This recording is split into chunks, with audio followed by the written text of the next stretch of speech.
Welcome in farmer voice, आवाज़ किसान की। साथियों, आज इस अग्निपथ से जो पॉलिसी लाए हैं वो देश के लिए हानिकारक है। 4 साल के लिए कॉन्ट्रैक्ट लेबर है, 4 साल के बाद वो 75% लोग निकाल दिए जाएंगे बच्चे जो हैं। अभी वो 10वीं जमात पास हैं, अभी बाहर आए 21 साल के, और आज इस साल के लिए उन्होंने 2 साल की छूट दी है, 23 साल। 4 साल नौकरी करने के बाद 27 साल। अभी मेरे को बताइए आप, 27 साल के बाद जब 10वीं जमात पास बाहर आ गया है और 75% को जॉब नहीं मिली तो वो क्या करेगा?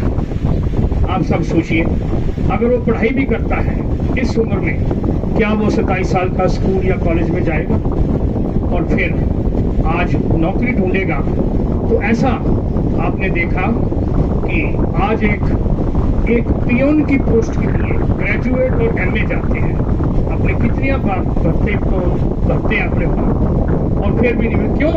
कि हमारे देश में बेरोजगारी इतनी बढ़ी है। जो हमारे प्रधानमंत्री जी ने ये वायदा किया था कि 2 करोड़ हम हर साल ऐसे लाएंगे ताकि हमारे लोग और भर्ती हो जाएं, उनको नौकरियां देंगे, वो नहीं हुई। इसी तरह ही हमारे फौज की 7,82,000 जो रिजर्व वैकेंसी है, उनमें से केवल कुछ चंद 30-40 हजार को नौकरी मिली है, लेस देन 2%। हर स्टेट में हमने सभी चीफ मिनिस्टर को चिट्ठी भी लिखी कि आप अपना जो बताया हुआ रिजर्व है उसको क्यों नहीं दे रहे। उसके बाद में आप एक ऐसी पॉलिसी लाते हो जिसमें ना तो वो अपने आप को एक्स सर्विसमैन का फायदा उठा सकता है, उसको नाम ही नहीं दिया एक्स सर्विसमैन। 4 साल के बाद उसको 11 लाख रुपया दे दिया, जिसमें 5.5 लाख उसका अपना है।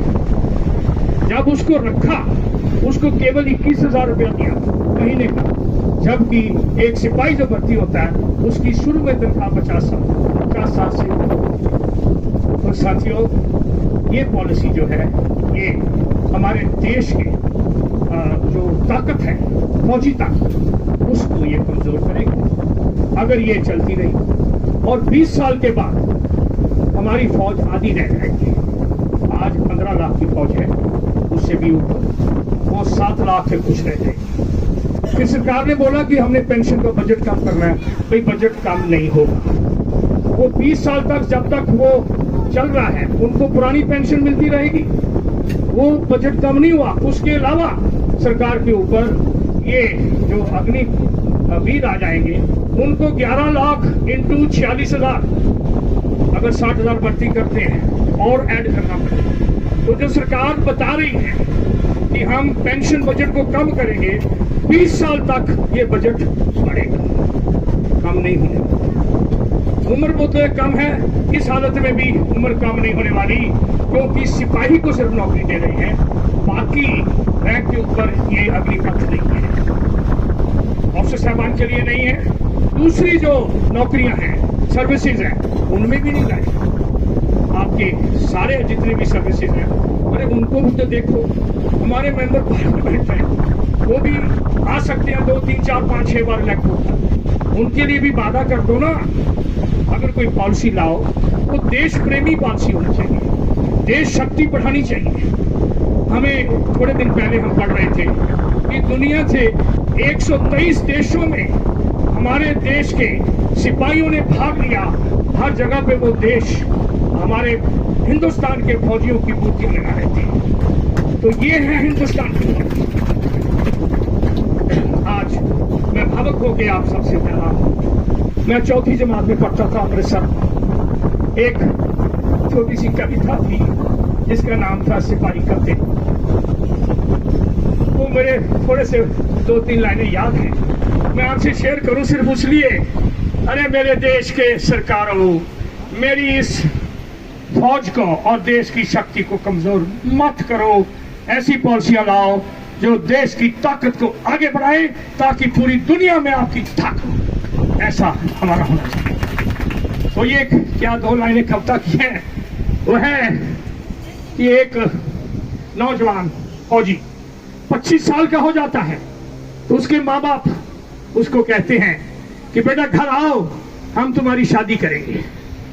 तो वो छुट्टी लेके घर आता है और उसकी शादी हो जाती है, अभी 10 ही दिन बीतते हैं तो उसको देश के सरहदों के ऊपर फिर बुला लिया जाता है। तो उस वक्त वो अपने घोड़े को तैयार करता है, अपना असला लेता है, बंदूक लेता है और वो घोड़े पे बैठ के चलने के लिए तैयार हो जाता है। उस वक्त ये 10 दिन की ब्याही उसकी वाइफ, उसकी साथन उससे कहती है मत जाओ, मत जाओ, अभी तो 10 दिन हुए हमारी शादी हुए, तो आप फिर सरहदों पे चले जाओगे, पता नहीं आपने वापस लौट के आना है कि नहीं।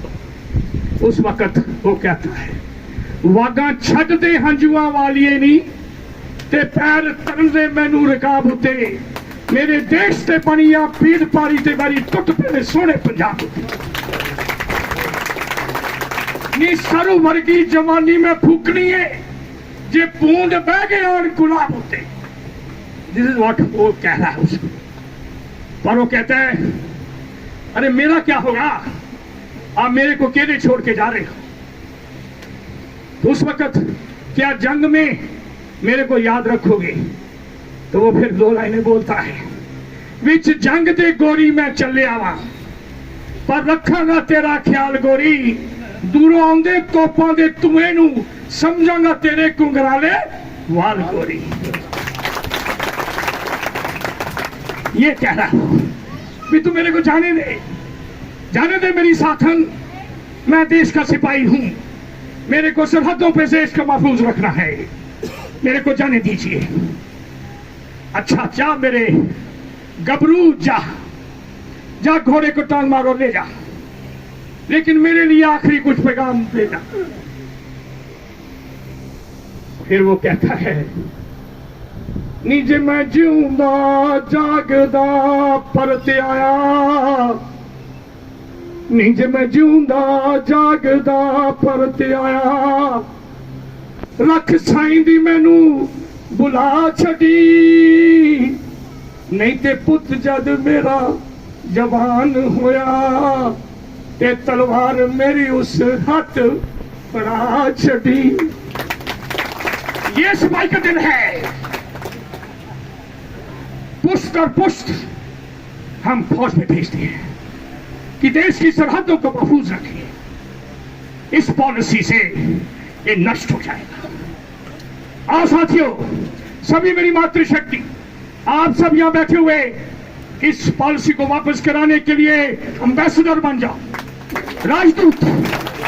एक एक गांव में घूम जाओ, एक एक डिस्ट्रिक्ट में घूम जाओ, तहसीलों में घूम जाओ, सरकार को निवेदन करो कि यह पॉलिसी गलत है। नौजवान के लिए, फौज की ताकत के लिए और देश की सरहदों को महफूज रखने के लिए तो मिल जाओ और मिलकर हम सभी शांतिपूर्वक अनुशासन में रहते हुए इस जंग को जारी रखें, इस आंदोलन को तेज करें और पूरे देश में इसको फैलाएं ताकि हमारा देश और ताकतवर बने। भारत माता की, भारत माता की, भारत माता की जय हिंद, जय हिंद, जय हिंद, जय हिंद। धन्यवाद।